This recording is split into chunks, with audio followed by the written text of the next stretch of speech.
හරි boys match එකට ආවා. ඉතින් මං ඉන්නේ ගගන ටීජීත් එක්ක. මේක නම් ඊසි වෙයි.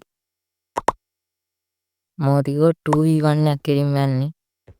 ගගනත් ප්‍රෝ නිසා අපේ ටීම් එකේ අනිත් ටීම් එකෙන් එක්කෙනාට ඉක්මනට කෙලව ගන්න පුළුවන්. මං සිංහාට ඩෙෆ් එක දාගෙන යනවා. ගගන රෂ් කරයි. ඉතින් මගේ ඊළඟ වීඩියෝ එක ඉක්මනට වැටෙයි. මම මේක ඉන් ගේම් නෙමෙයි කතා කරන්නේ. මම මේක පස්සේ තමයි කටහඬ ඇඩ් කරන්නේ. ඒක නිසා මම ලෙවල් 100 ගහලා විතර නෙමෙයි විදර්වත් අරන් තියෙන්නේ. මම විදර්වත් එක්ක අරගෙන වීඩියෝ කරන් ඉන්නම්. ටෙස්ට් පැක් දාලා අපි සිංහලයන් ගගන ගොඩක් දුර ගිහිල්ලා අපි සිංහලයන්කෝ කමන්නේ. ඒ වගේ වයිටුත් ඇවිල්ලා අවුලන්නේ අපි සිංහලයන්කෝ. මේක නම් ඊසි කොහොම too easy.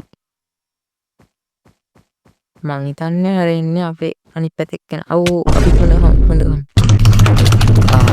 ලැබුණා එතන. ෂේ. කන්නේ අපි සැලෙන්නේ වලට. අපි සිංහලයන්. ගගන වෙඩ් එක අරන් අපි ෆයින් කියලා ඉක්මනට ගමු. දැන් යන් ඉක්මනට ඇන්සෝඩ් එකත් අරගෙන ගගන ෆයිනල් කිල් එකත් අරගෙන. GG too easy. අංකෙලින්ම ගිවන්. එහෙනම් අද ඉන්නේ සුබ ගමන්.